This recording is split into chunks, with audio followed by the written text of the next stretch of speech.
So I really like to cook, and I will show you in a moment my two kitchens that I used to have. And the kitchen that I now have is just this little spot right here. And as you can see, there's not much to it.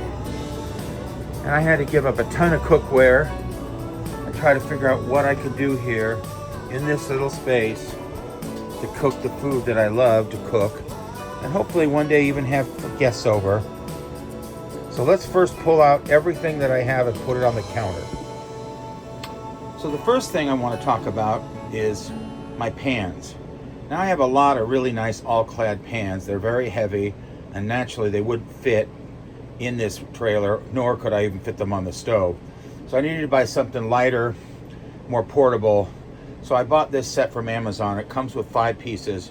It's a big giant, pasta pan, a little fry pan, saucepan, and another fry pan. And then this is the one I use the most. It's kind of like a wok in the way, and it's probably the one I use the most, as you can see, because it's all scratched up there. So I'll put a link to that on Amazon. These work great.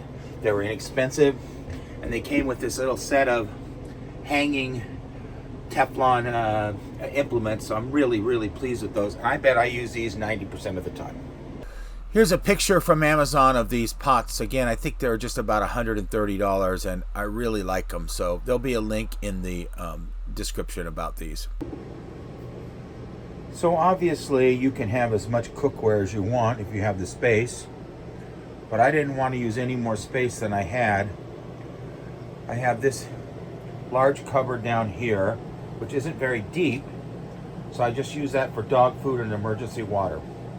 But really I have to store all my pots and pans inside the oven, inside this big deep drawer, and inside this cabinet, which has to share its area with the plumbing.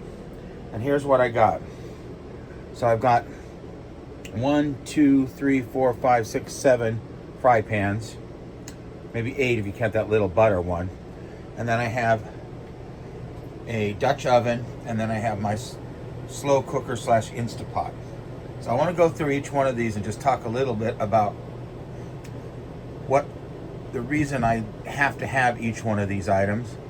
But first I'm going to show you my old kitchens to see how I had to downsize, so you'll feel sorry for me. As you can see, I had a beautiful big kitchen here at my house that I recently had to abandon. And you can see on the left there, this is Thanksgiving morning.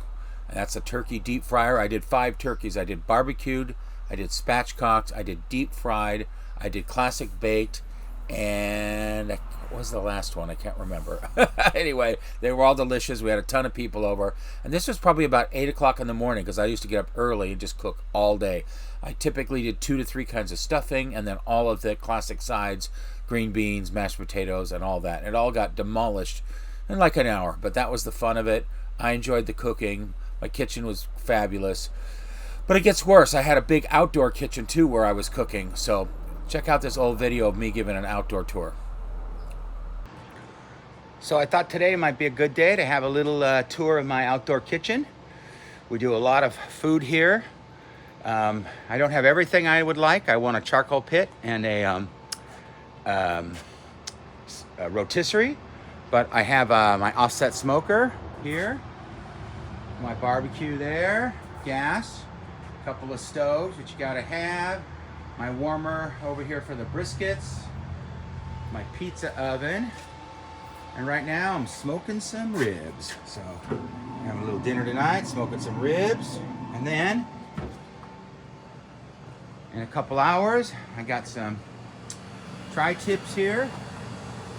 We're all getting ready for. We're gonna put those on the barbecue, or maybe we'll smoke them. We'll see how it goes.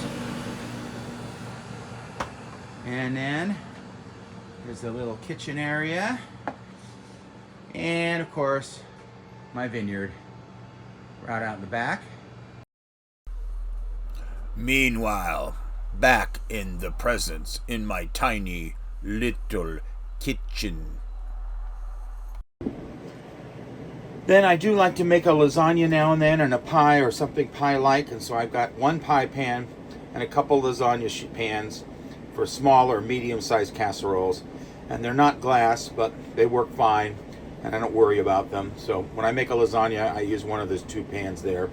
And I make some kind of pie thing. Obviously, I use a pie plate. And then I have a couple of sieves there. Then, of course, I love having non-stick fry pans.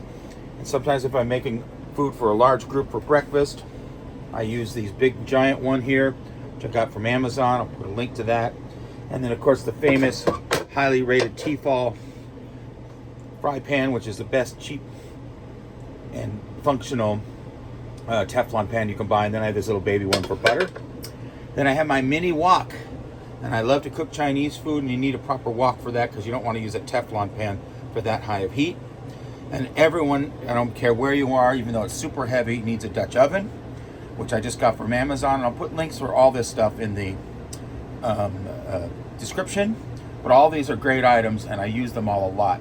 And this is from someone who used to consider himself kind of a skilled home chef. Obviously, here's my Cuisinart slow cooker, an Instapot. And down here, this entire drawer is filled with all my implements of every possible kind, completely filled.